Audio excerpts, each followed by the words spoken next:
윤석열 대통령이 첫 광복절 경축사에서 조금 더 진전된 대북 정책 구상을 내놨습니다. 비핵화 협상 초기부터 북한의 경제 지원을 할 수 있다는 게 핵심입니다. 다만 북한의 체제 보장과 관련된 내용은 발표되지 않았습니다. 북한이 받아들일 가능성이 크지 않다는 지적도 나옵니다. 김태영 기자입니다. 윤석열 대통령은 경축사에서 북한의 비핵화를 이끌어낼 이른바 담대한 구상을 밝혔습니다. 실질적인 비핵화로 전환한다면 그 단계에 맞춰 북한의 경제와 민생을 획기적으로 개선할 수 있는 담대한 구상을 지금 이 자리에서 제안합니다. 구체적으로는 대규모 식량 공급, 항만과 공항의 현대화 등 6가지 안을 제시했습니다. 대통령실은 비핵화 합의 이유가 아닌 협상 초기부터의 경제 지원 가능성을 강조했습니다. 초기 협상 과정에서부터 경제 지원 조치를 적극 강구한다는 점에서 과감한 제안입니다.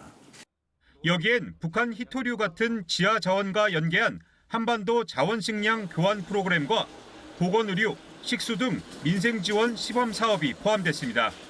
남북 경제 협력을 위한 남북 공동경제발전위원회 가동 계획도 밝혔습니다.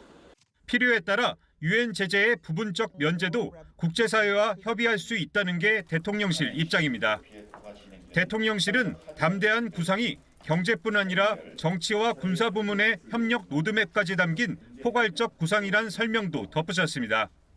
하지만 최근 김정은 국무위원장이 윤석열과 그 군사 깡패들이란 표현까지 써가며 대남 적대 정책을 명확히 한 만큼 북한이 담대한 구상을 받아들일 가능성은 크지 않다는 관측이 나옵니다.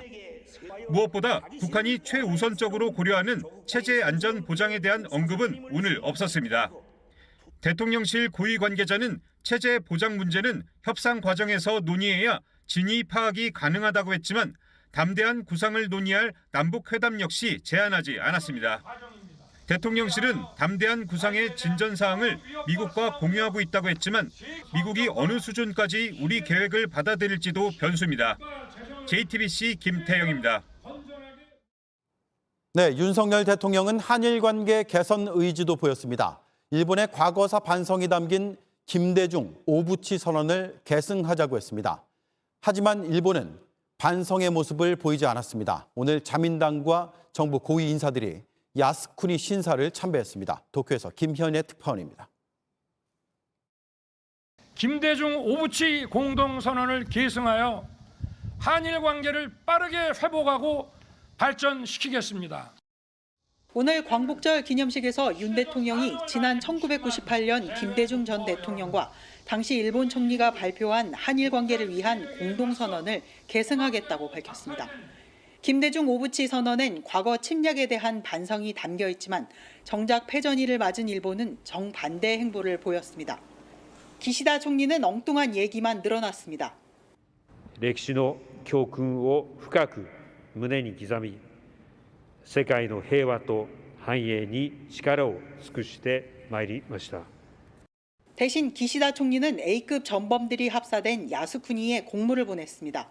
전쟁을 일으킨 데 대한 성찰이나 반성이 전혀 없는 겁니다. 일본 강요들은 잇따라 야스쿠니 신사를 참배했습니다. 지난 13일 경제산업상에 이어 오늘은 경제안전보장 담당상과 부흥상이 직접 야스쿠니를 참배했습니다. 정부 대변인격인 관방장관은 야스쿠니 참배를 두둔하는 발언을 하기도 했습니다. どの国であれ国のために命を捧げた方々に尊崇の念を表することは当然であります。 우리 외교부는 일본 정부와 지도자들의 참배에 대해 실망과 깊은 유감을 표시했습니다. 하지만 매년 일본 고위 인사들의 야스쿠니 신사 참배는 이어지고 있습니다. 도쿄에서 JTBC 김현희입니다.